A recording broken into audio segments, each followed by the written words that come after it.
அனைவருக்கும் வணக்கம். நான் வழக்கறிஞர் பம்மல் செந்தில்குமார், சென்னையிலிருந்து பேசுகிறேன். நான் ஏற்கனவே உங்களிடம் யூடியூப் மூலயமாக பொதுமக்களிடம் சந்திச்சிருக்கிறேன். அந்த தேர்தல் நடந்த அன்று 23/4/2026 இரவு 10 மணிக்கு நான் ஒரு வீடியோ பதிவை போட்டிருந்தேன். அந்த பதிவில் எல்லா நியூஸ் சேனல்களையும் பத்திரிகையாளர்களும் மூத்த பத்திரிகையாளர்களும் சமூக ஊடகங்களிலும் 85% ஓட்டு அபரீதமாக தமிழ்நாட்டில் பதிவாகியிருந்தது. அது தவறு, அப்படி அல்ல. வெறும் 22 லட்சம் தான் 2021 சட்டமன்ற தேர்தலிருந்து இந்த தேர்தல் வரைக்கும் வெறும் 23 லட்சம் தான் அதிகமாக பதிவாகியிருக்கிறது. இது விஜய்க்காக பதிவாகி ரொம்ப அதிகமான வாக்குகள் பதிவாகி இருக்குது சொல்லியிருக்கிறது தவறு, அப்படி அல்ல. விஜய்க்காக எந்த ஓட்டுகளும் அதிகமாக பதிவாகவில்லை. நடிகர் விஜய்க்காக நான் சொல்லியிருக்கேன். அது என்னுடைய யூடியூப்பில் இருக்குது. அது இன்றைக்கு பல பத்திரிகையாளர் அதை ஒப்புக்கொண்டிருக்கிறாங்க. இதில் விஷயம் என்னென்னா, ஒரு 100 பேர் எக்ஸாம் எழுதுகிறாங்க, அதில் 60 பேர் பாஸ் பண்ணுறாங்கன்னு வச்சுக்கோங்களேன். அன்றைக்கி பர்சன்டேஜில் என்ன சொல்லுவாங்கன்னா 60% தேர்ச்சி பெற்றவர்கள். அதே 100 பேருக்கு பதிலாக வெறும் 80 பேர் தான் பரீட்சை எழுதுகிறாங்க. அன்றைக்கும் 60 பேர் தான் பாஸ் பண்ணுறாங்க. ஆனால் அன்றைக்கி சதவீதம் என்ன சொல்லுவாங்கன்னா 80% தேர்ச்சி பெற்றார்கள்னு சொல்லுவாங்க. இதில் ரெண்டுத்துலேயும் ரொம்ப சிம்பிளான விஷயம். நம்ம எல்லாம் படித்தவங்க, தமிழ்நாட்டில் இருக்கிறவங்க எல்லாருமே, இந்தியாவிலேயும் உலகத்தில் இருக்கிற தமிழ் மக்கள் எல்லோரும் இதை படித்தவங்க.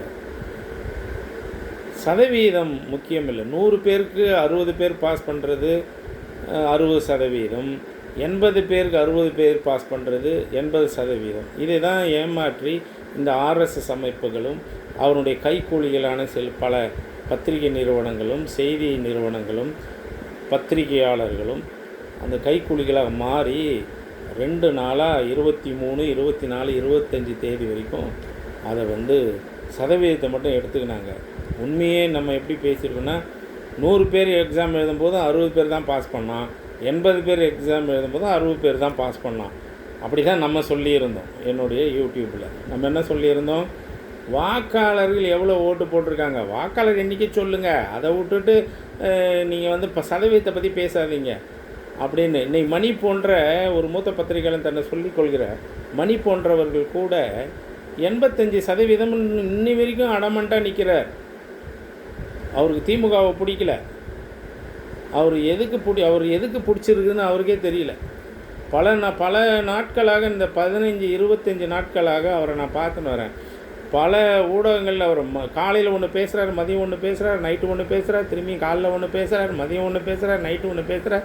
இப்போ நேற்றுக்கு கடைசியாக இன்றைக்கி இப்போ என்ன பேசியிருக்கேன்னா, எனக்கு தலை வலிக்கிறது, என்ன செய்யுதுன்னு. உனக்கு ஏன் தலை வலிக்குது? இந்த தமிழ்நாட்டு ரிசல்ட்டில் எல்லாரும் ஜாலியாக இருக்கிறாங்க. திமுக தலைவர் தன்னுடைய தேர்தலை முடித்து கொண்டு ஓய்வு எடுத்திருக்கிறார். அங்கேயும் தன்னுடைய மக்களுக்காக பாடுபட்டு கொண்டிருக்கிறார். துணை முதலமைச்சரும் ஓய்வு எடுத்துக்கிறார், அவரும் பாடுபட்டு கொண்டிருக்கிறார். எதிர்க்கட்சி தலைவர் இபிஎஸும் உழைத்து கொண்டு இப்போ ரெஸ்ட்டில் இருக்கிறாரு. விஜய் தான் அங்கங்கே ஓடினுக்கிறாரு. உங்களுக்கு ஏன் தலைவலிக்குது? பாவம். நீ யார் தோக்கணும்னு நினச்சிங்க? மூத்த பத்திரிகையாளர் மணி அப்படிலாம் பாவம். நீங்களாம் ரிட்டையர்ட் ஆகிடுங்க கொஞ்சம் சீக்கிரம். நீங்களாம் ரிட்டையர்ட் ஆக வேண்டிய வயசு வந்துருச்சு. ஏன்னா உங்களுக்கு விஷயங்களே புரிய வர மாட்டேங்குது. சதவீதத்தை பற்றி பேசாதீங்க மிஸ்டர் மணி.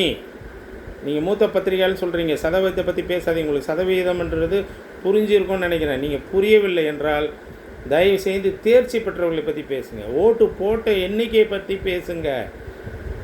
இன்னைக்கு கூட ஒரு பேட்டி கொடுக்குறீங்க, எனக்கு தலை வலிக்குது, தலை குழம்புதுன்னு. உங்களுக்கு ஏன் குழம்புது? யாருக்காக நீங்கள் வந்தீங்க? இப்போ உங்களுக்கு என்ன திமுக தோக்கணுமா? எதுக்காக வந்தீங்க? அதே போல தான் எல்லா ஊடகங்களிலும் இப்போது இந்த விசிலுக்கு எல்லாம் பட்டியலினத்தோட ஓட்டுகள் போயிடுச்சு. மொத்தம் பட்டியலில் ஓட்டு போயிடுச்சு. இதில் ஒரு விஷயம் இருக்குது, ஒன்று தெரிஞ்சுக்கோங்க அன்பார்ந்தவர்களே. பட்டியலத்து மக்கள் தயவுசெய்து தெரிஞ்சுக்கோங்க. விசிகாவை பற்றி உள்ளவர்கள் கொஞ்சம் தெரிஞ்சுக்கோங்க. கிருஷ்ணசாமி சார்ந்தவர்கள் கொஞ்சம் தெரிஞ்சுக்கோங்க. மற்ற இதர பட்டியல தலைவர்களும் அவங்களை சார்ந்த உறுப்பினர்களும் தயவுசெய்து தெரிஞ்சுக்கோங்க. எவ்வளோ கேவலமாக இந்த பட்டியலத்தவரை இவனுங்க பண்ணுறானுங்க பாருங்கள். ஒரு சினிமாக்காரனுக்கு ஒன்லி பட்டியலத்தவர் தலித் மக்கள் மட்டும்தான் ஓட்டு போடுவாங்களாம். உங்களை எவ்வளோ தூரத்தில் வச்சுருக்கானுங்க கொஞ்சம் தயவு செஞ்சு நினைத்து பாருங்கள் அன்பார்ந்தவர்களே. நீங்கள் உங்களை சுய பரிசோதனை செய்து வெகுண்டு எழ வேண்டிய நாட்கள் வந்துவிட்டது. டாக்டர் அம்பேத்கர் சொல்லுவார், கற்பி ஒன்று சேர் புரட்சி செய். அந்த தாரக மந்திரம் எங்கே போனது? இந்த நேரத்துக்கு உங்களை பற்றி தவறாக பேசுகிறாங்க. இந்த பட்டியலில் அவர் மட்டும்தான் விசிலுக்கு போச்சுன்னு பேசுகிறாங்க. இந்த சிறுபான்மையின கிறிஸ்தவ பெண்கள் விசிலுக்கு ஓட்டு போட்டாங்க. இந்த இஸ்லாமிய சமூகத்தில் இந்த பெண்கள் ஓட்டு போட்டுட்டாங்க விசிலுக்கு. இஸ்லாமிய சார்ந்த இளம் பசங்க விசிலுக்கு ஓட்டு போட்டாங்க. ஆக இந்த ஆர்எஸ்எஸ்னுடைய ஒட்டுமொத்த மூளையாக செயல்படுகிற அதிமுக, பாமக, இந்த மற்ற அத்தனை கட்சிகளும் சேர்ந்து என்ன சொல்கிறாங்கன்னா, இந்த விசிலுக்கு போனதெல்லாம் தலித் ஓட்டுக்கள், சிறுபான்மையான உள்ள கிறிஸ்துவ பெண்கள், இஸ்லாமிய சமூகத்தான முஸ்லீம் பெண்கள், இஸ்லாமிய சமூகத்தான இளைஞர்கள் தான் நீங்கள் எல்லாம் ஓட்டு போட்டதாக உங்களை பற்றி டிவியில் சொல்லியிருந்தாங்க. தயவு செஞ்சு அதுக்கு எதிர்ப்பு குரல் தெரிவியுங்கள். சிறுபான்மை மக்களும் தலித் மக்களும் மட்டும்தானே விசிலுக்கு போட்டிருக்காங்க. இன்றைக்கி நான் பல தொகுதிகளில் நான் போயிருக்கிறேன்.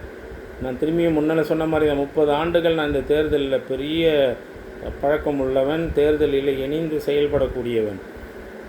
அனைத்து ஜாதியினரும் சேர்ந்து விசிலில் இருக்கிறான். ஒரு ஒரு ஒரு 1000 பேர் எல்லா கட்சியிலும் இருக்கிறான்னா அதில் ஒரு 50 பேர் விசில் சின்னத்தில் இருக்கிறான்னா அந்த விசில் சின்னத்தில் 50 பேரில் எல்லா சமுதாயத்தையும் சார்ந்தவனும் இருக்கிறான். அதெல்லாம் மறைச்சிடுறாங்க. அது அவங்களுக்கு மற்ற கம்யூனிட்டிக்கு அது கௌரவ குறைச்சலாக இருக்குதா என்னன்னு எனக்கு தெரியல. உண்மையை ஒத்துக்கோங்க.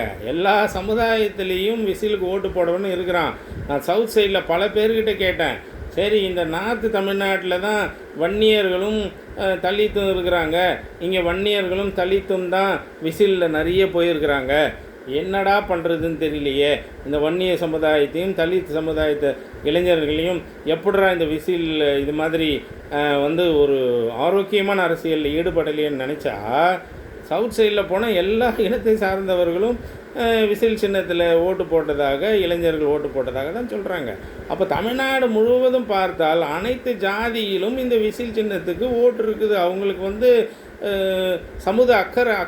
சமுதாய அக்கறை இல்லாதவர்கள், இன அக்கறை இல்லாதவர்கள், மொழி அக்கறை இல்லாதவர்கள்.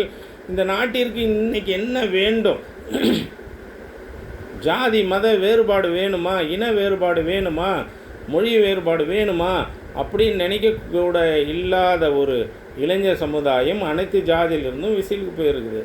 ஆனால் இப்போ என்ன ஆர்எஸ்எஸும் இந்த பிஜேபி என்ன செய்ய பார்க்குறாங்கன்னா, இந்த திமுக கூட்டணி ஸ்ட்ராங்காக இருக்குதுன்னு சொல்லி கிட்டத்தட்ட 1.5 வருஷமாக அவங்கள அசைக்க முடியவில்லை. இந்த லாட்ரி சீட்டு புரோக்கர் ஒருத்தன் இருக்கான் பார்த்தீங்களா, ஒரு பொண்ணு கல்யாணம் பண்ணின்னு அவனுடைய பொண்ணு மூலயமா தன்னுடைய வருமானத்தையும் சாப்பாட்டையும் தன்னுடைய வாழ்க்கையும் போக்கி கொண்டிருக்கிற, கடத்தி கொண்டிருக்கிற அந்த ஆதவ் அர்ஜுனான்னு ஒருத்தன் இருக்கான் இல்லையா, அவன் விடுதலை சிறுத்தைகளில் போய் சேர்ந்துருக்கிறான். அதுக்கப்புறம் அங்கேருந்து அவனை துரத்தப்பட்டான். அவன் சொல்கிறான், அத்தனை தலித்து தலைவர்கள் தவிர மீதி அத்தனை பேர் என்கிட்ட தான் இருக்கிறாங்க. அன்றைக்கே விடுதலை சிறுத்தைகள் தலைவர் அதை மறுத்து கண்டனம் தெரிவித்திருப்பார். கொஞ்சமாக சொல்லியிருக்கார், அது தெரியுது. ஆனால் அவன் மீது வழக்கு தொடர்ந்துருக்கு. அவன் வெறும் லாட்ரி சீட்டு நம்பி வாழற, அவன் மனைவியினுடைய பணத்தை நம்பி வாழ்கிற ஒரு மனிதன். அவன் மனைவியினுடைய பணம் இல்லை என்றால் அவனுக்கு வருமானமே இல்லை. அப்படிப்பட்ட ஒருத்தவன்லாம் இன்றைக்கி இந்த நாட்டை நடத்த வேண்டும் என்று கையில் எடுத்துக்கொண்டு விஜயை சுற்றி கொண்டு இருக்கிறான். இந்த விஜய் என்ன பண்ணுறான்? இப்போ என்ன நடக்குது? ரொம்ப சிம்பிளான விஷயம். நான் ஏற்கனவே பல பேர்ட்ட சொன்ன மாதிரி தான். இந்த தேர்தலில் திமுக கூட்டணி தவிர மீதி 2 கட்சிகள் இருக்கிறது. ஒன்று என்டிஏ, இன்னொன்று விஜய். என்டிஏல எப்போவுமே அந்த அம்மா ஜெயலலிதா அம்மா இருக்கும்பொழுது கூட்டணிக்கு அவங்க அழைப்பாங்க. அது பேப்பர்லேயும் வரும், நியூஸ்லேயும் வரும், எல்லாத்துலேயும் வரும்.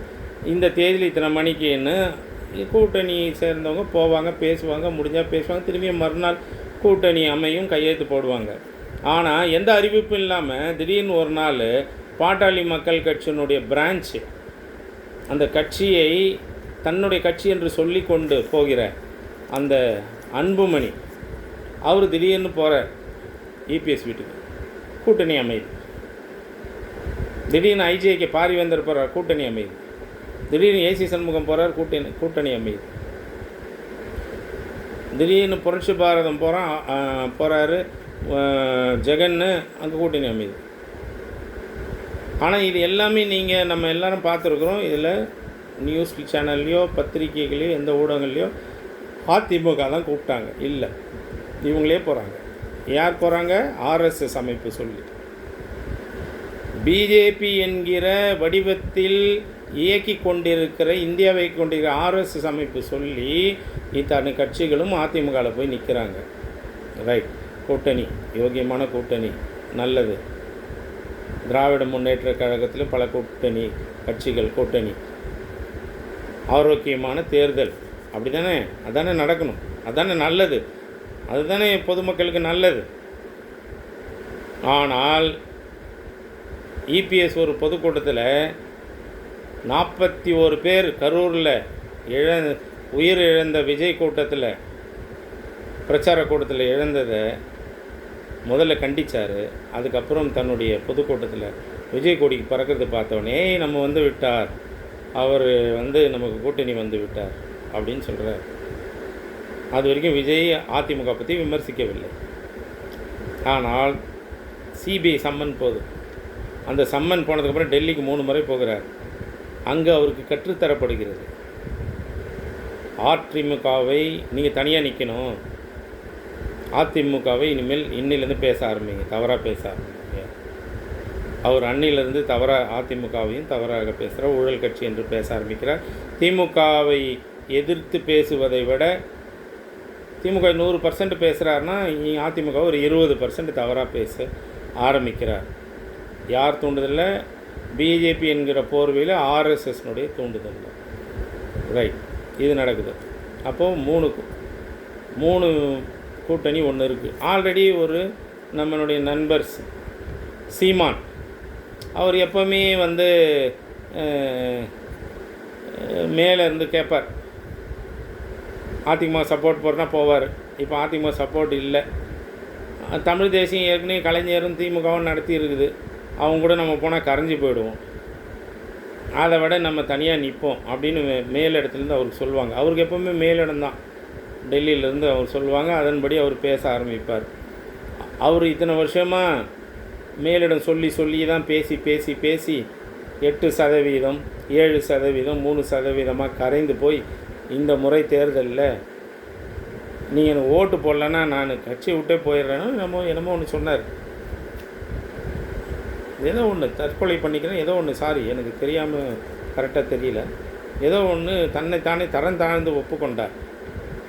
அவருடைய பேச்சில் தரம் தாழ்ந்த வார்த்தைகள் நிறைய இருக்கும், ஆனால் இந்த முறை தரம் தாழ்ந்ததை ஒத்துக்கொண்டார், அரசியலை விட்டு போவதாக ஏதோ ஒன்று. ஆக அவர் ஜோலியும் முடிச்சிட்டாங்க பிஜேபி. இப்போ புது விசில், அவரை தனியாக நிற்க வைக்கிறாங்க. இப்போ தான் ஒரு விஷயம் உங்களுக்கு நான் சொல்கிறேன் கேளுங்க. நான் கிட்டத்தட்ட 1 மாதமாக சொல்லி கொண்டு இருக்கிறேன், எல்லாருக்கிட்டையும் சொல்லியிருக்கிறேன். விசிலை நிற்க வச்சு இந்த பிராமணர்கள் ஓட்டுக்கள் தேர்தல் அன்னைக்கு, இந்த பாமக ஓட்டுக்கள், ஐஜேகே ஓட்டுக்கள், இந்த நம்ம முதலியார் இருக்கிறார்ல அண்ணன் ஏசி சண்முகம் ஓட்டுக்கள், இவங்களை எல்லாரையும் கூட்டணியிலே இருங்க, ஆனால் விசிலுக்கு போடுங்க, விஜயினுடைய வேட்பாளருக்கு போடுங்க அப்படின்னு மறைமுகமான இன்ஸ்ட்ரக்ஷன் பிரகாரம் இன்றைக்கு என்ன நடந்திருக்கிறது என்றால், இந்த இவ்வளவு பேசுகிற அன்புமணியினுடைய ஓட்டுக்கள் அதிமுகவுக்கு போகவில்லை. ஏசி சண்முகம் ஓட்டுக்கள் அதிமுக வேட்பாளர்களுக்கு போகவில்லை. பாரிவேந்தர் ஓட்டுக்கள் அதிமுகவிற்கு போகவில்லை. இவை அத்தனையும் பிஜேபி போர்விலுக்கு ஆர்எஸ்எஸ்ன் படி. ஏன்னா இவங்க எல்லாமே பிஜேபி கூட இருக்க வேண்டியவங்க. இவங்க ஆர்எஸ்எஸ் சொல்லி தான் அதிமுக வந்திருக்காங்க. அப்போ அவங்க சொன்னபடி இத்தனை ஓட்டுக்களும் இந்த தேர்தல் தேதி அன்று விசிலுக்கு போடப்படுகிறது. ஆக இந்த இடத்தில் அதிமுக அருமை நண்பர்கள் இபிஎஸ் தலைமையிலான அதிமுகவிற்கு தன்னுடைய கூட்டணி ஓட்டுக்கள் எதுவும் பரிமாறப்படவில்லை. இதில் ஒன்று ஜெயிச்சிட்டாங்களா? பிஜேபி முகத்திரையில் இருக்கிற ஆர்எஸ்எஸ் என்ன ஜெயிச்சிருக்காங்க? அதிமுகவை இந்த தேர்தலிலிருந்து முடித்து விட்டார்கள். இது அதிமுகவுக்கு தெரியும் தான் நினைக்கிறேன். அது நம்ம வேலுமணி, தங்கமணி, சிவி சண்முகம் இவங்கள மாதிரி ஆளுங்களுக்கெல்லாம் கட்டாயம் தெரிஞ்சிருக்கும். எனக்கு தெரிஞ்சு இபிஎஸ்க்கு தெரிஞ்சிருக்கும். இபிஎஸ் நெருக்கடியினால் அது தெரியாத மாதிரி இருக்கிறார் என்னமோ. கடைசி நேரத்தில் அவங்க நான் உன்னை ஜெயிக்க வச்சு காட்டுறோம் இவிஎம் மூலயமா ஏதாவது சொல்லி அவர் தேர்த்தியிருக்காங்களா என்னமோ தெரியவில்லை. ஆனால் இதில் ஒரு முக்கியமான ஒரு விஷயத்தை நான் இன்றைக்கு சொல்ல வருவது என்னவென்றால், திமுக இவ்வளோ பெரிய கூட்டணி அமையிறதுக்கு ஒரே காரணம் விடுதலை சிறுத்தைகள் கூட இருப்பதனால தானே அப்படின்றத அது அதிமுக உணர்ந்திருக்கிறது, பிஜேபி என்கிற ஆர்எஸ்எஸும் உணர்ந்திருக்கிறது. அதனால் அவங்க இந்த எலெக்ஷனில் என்ன சொல்கிறாங்கன்னா, திமுகவுக்கு சொல்ல வராங்க அவங்க மறைமுகமாக திமுக தலைமைக்கு, ஏங்க விடுதலை சிறுத்தைகள் ஓட்டு எல்லாம் தலித்து ஓட்டுகள் அத்தனையும் விசிலுக்கும் விஜய்க்கு போய்விட்டது, அதனால் விடுதலை சிறுத்தைகள் ஒன்றும் இல்லை, அதனால் அவங்க இதோட காலி அப்படின்னு இப்போ தான் நேற்றுலேருந்து 2 நாளாக பேசின்னு இருக்காங்க வலதுசாரி சமூகத்தை சார்ந்த சில பத்திரிகையாளர். ஆனால் அது உண்மை அல்ல. தலித் மக்களினுடைய ஓட்டுக்கள்,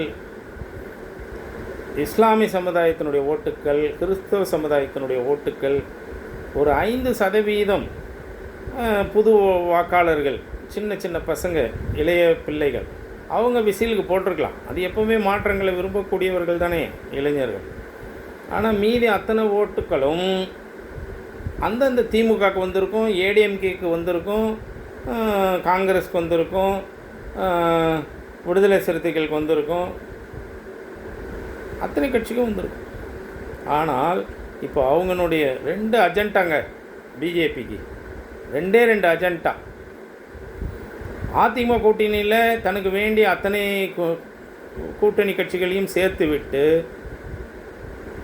பிரச்சாரம் பண்ணுங்கள் சொல்லிவிட்டு, ஆனால் நாங்கள் தோத்தாலும் பிஜேபி நாங்கள் தோத்தாலும் பரவாயில்லை, ஒரு கண்ணு போனாலும் பரவாயில்ல, ஏடிஎம்கேக்கு 2 கண்ணு போகணும் அப்படின்ற மாதிரியான ஒரு எண்ணத்தில் அதிமுக கூட்டணியில் இருக்கிற பாமக, ஏசி சண்முகம், பாரிவேந்தர் இந்த கட்சிகளில் இருக்கிற அத்தனை ஓட்டுக்களையும் மறைமுகமாக அந்த தலைவரிடம் பேசி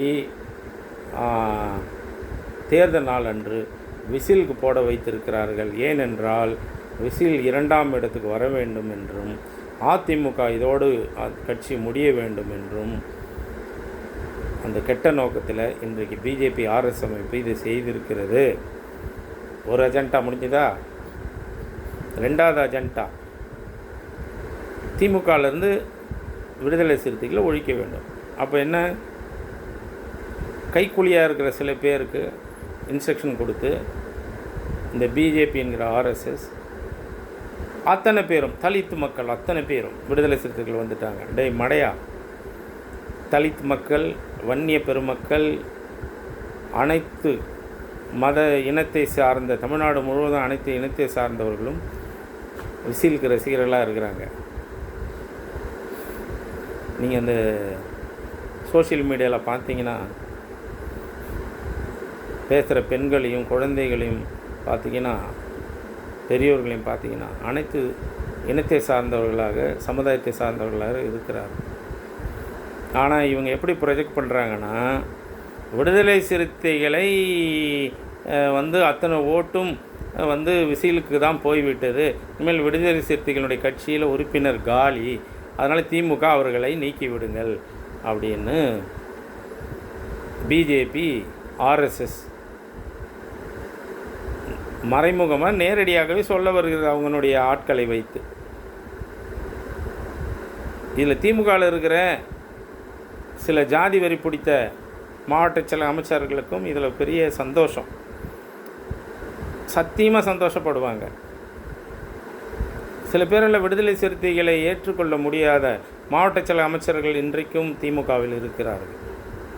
நானும் திமுக தான். கிட்டத்தட்ட 18 வயசுலேருந்துக்கிறேன், எனக்கு 55 வயசு. இன்னி வரைக்கும் நான் எந்த கட்சிக்கு நான் போனதில்லை. திமுக உழைத்து கொண்டு இருக்கிறேன். திமுக வழக்கறிஞராக 34 ஆண்டு காலம் நான் பணிபுரிந்து வருகிறேன். பல தேர்தல்களில் நான் சீஃப் ஏஜெண்ட்டாக வேலை செஞ்சுன்னு இருக்கேன். உண்மைக்கு உழைத்து கொண்டு இருக்கிறேன். இன்றைக்கி திமுக இருக்கிற பல மாவட்ட செயல் அமைச்சர்கள், குறிப்பாக 2ஆம் கட்ட தலைவர்களுக்கு விடுதலை சிறுத்தைகளுக்கு ஓட்டு இல்லை என்பதை இன்றைக்கு தலைவர் காதிலே சொல்கிறதுக்கு ரொம்ப மகிழ்ச்சியாக இருக்கிறாங்க. அதில் அவங்களுக்கும் ஒரு கண்ணு போனாலும் பரவாயில்ல, ரெண்டாவது கண்ணு விடுதலை சிறுத்தைக்கு போகணுன்னு நினைக்கக்கூடிய அருமை மாவட்ட செயலர்கள், அருமை மந்திரிகள் திமுகவில் ரொம்ப சந்தோஷமாக இன்றைக்கி தலைவர்கிட்ட சொல்லான்னு இருக்கிறாங்க. ஆனால் திராவிட முன்னேற்றக் கழகம் தலைவரால் உருவாக்கப்பட்டது, பேரறிஞர் அண்ணாவால் உருவாக்கப்பட்டது, தந்தை பெரியாரால் பாதுகாக்கப்பட்டது. என்னுடைய தமிழின தலைவர் டாக்டர் கலைஞர் அவர்களால் பல ஆண்டுகாலம் போற்றி வளர்க்கப்பட்டது. இன்றைக்கு என்னுடைய தலைவர், தமிழின தலைவனுடைய மகன் அன்பு தளபதி அவர்கள் இன்றைக்கு பாடாப்பட்டுனுகிறார். இந்த கட்சியை காப்பாற்றி இந்த தமிழ்நாட்டு மக்களுக்கு இனத்திலிருந்து விடுதலை, மொழியிலிருந்து விடுதலை, பிரச்சனைகளிலிருந்து விடுதலை, கல்வியில் சுதந்திரம், அனைவருக்கும் தன்னுடைய இந்த திட்டங்கள் போய் சேர வேண்டும். உழைச்சின்னு இருக்கிற மனிதன்கிட்ட இன்றைக்கு திராவிட முன்னேற்றக் கழக சில மாவட்ட ஜாதி வெறி பிடித்த மாவட்ட செயலாளர்கள், ஜாதி வெறி பிடித்த மந்திரிகள் இன்றைக்கு இனிமேல் விடுதலை சிறுத்தைகளுக்கு ஓட்டு இல்லை, அதெல்லாம் விசிலுக்கு போயிடுச்சுன்னு இவங்க எல்லாருமே, இப்போ நான் சொல்கிற அத்தனை பேருமே ஆர்எஸ்எஸ் அமைப்பினுடைய வார்த்தைகளை 90% தன் மூளையில் ஏற்றிக்கொண்டவர்கள். இதில் பல பேர், நான் கடவுள் சத்தியமாக சொல்கிறேன், நீண்ட நாட்களுக்கு என் தளபதி உயிரோடு வாழ வேண்டும், நீண்ட நாட்களுக்கு அருமை தம்பி உதயநிதி வாழ வேண்டும், இல்லைனா இந்த திராவிட முன்னேற்றக் கழகத்தில் சில ஏக்நாத் ஷிண்டேகள் இருக்கிறார்கள். இது தலைவருக்கும் தெரியும் நினைக்கிறேன். எனக்கே தெரியுதுன்னா, ஒரு சாதாரண ஒரு 34 வருஷம் வக்கீலுக்கு தெரியுதுன்னா, நிச்சயம் அண்ணாவை பார்த்தவர் தன்னுடைய தலைவரை அப்பா என்று நினைக்காமல் தலைவராகவே பார்த்து வளர்ந்த என் தளபதி அவர்கள் இதில் ரொம்ப விழிப்புணர்வாக இருப்பார்கள் நினைக்கிறேன். 2 அஜெண்டா பிஜேபிக்கு இந்த தேர்தலில். ஒன்று, கூட்டணி அதிமுக கூட தன்கிட்ட இருக்க வேண்டிய அத்தனை பேரையும் உள்ளே அனுப்பி தானும் அதில் சேர்ந்து தான் தோற்றாலும் பரவாயில்லை, அத்தனை ஓட்டுகளையும் தேர்தல் அன்றைக்கி விசிலுக்கு போடுங்கன்னு கூட்டணி கட்சிகளுக்கு இன்ஸ்ட்ரக்ஷன் கொடுத்த பிஜேபி ஆர்எஸ்எஸ் ஒரு அஜெண்டா. 2வது அஜெண்டா, திமுகவில் எனி டைம் நான் எது சொன்னாலும் இந்த நாட்டுக்கு நல்லது செய்து கொண்டு இருக்கின்ற இந்த முதலமைச்சர் இருக்கிற வரை, இந்த திராவிடம் இருக்கிற வரை, இந்த தமிழின தலைவர் இருக்கும் வரை இந்த கட்சிக்கு நான் கூட்டணியாக துணை நிற்பேன், தோளோடு தோள் சேர்ப்பேன் என்கிற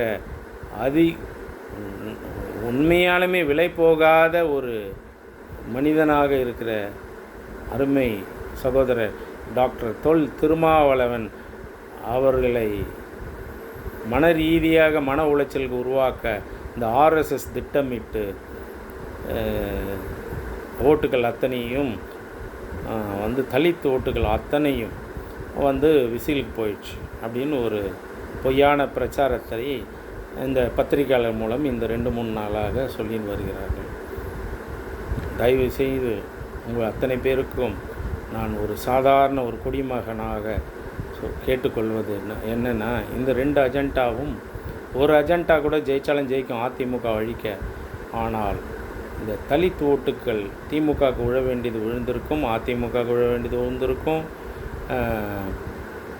மற்ற கட்சிகளுக்கு யார் விரும்புகிறாங்களோ அவங்க போட்டிருப்பாங்க. ஆக இந்த 2 அஜெண்டாவை இன்றைக்கி ஆர்எஸ்எஸ் இந்த தேர்தலில் அவர்கள் பயன்படுத்தி இருக்கிறார்கள். அவர்கள் தான் ஜெயிக்க வேண்டும் என்பது இதில் குறிக்கோள் அல்ல. அவங்க ஜெயிக்க வேண்டிய அவசியம் இல்லை என்பதை அவர்களே உணர்ந்திருக்கிறார்கள். நிச்சயமாக அவங்க ஜெயிக்க போவதில்லைன்னு தெரியும். அவங்களுக்கு தேவை அதிமுக அழிக்கணும். 2 திமுகவுக்கு ரொம்ப சப்போர்ட் பண்ணுற விடுதலை சிறுத்தைகளை வாக்காளர்கள் அற்ற கட்சியாக வெளி உலகத்துக்கு காட்ட வேண்டும் என்று அவர்கள் இந்த தேர்தலை நடத்தியிருக்கிறார்கள். ஆக 2026 சட்டமன்ற தேர்தல் பிஜேபியினுடைய அஜெண்டா அதிமுக அழிப்பதும் விடுதலை சிறுத்தைகளுக்கு வாக்குகள் இல்லை என்பதை நிரூபிப்பதற்காக மட்டுமே இந்த தேர்தலில் பிஜேபி என்கிற ஆர்எஸ்எஸ் இந்த தேர்தலை அணுகி இருக்கிறது என்பதை இந்த நாட்டு மக்களுக்கு நான் தெரிவித்துக் கொள்கிறேன். நன்றி, வணக்கம்.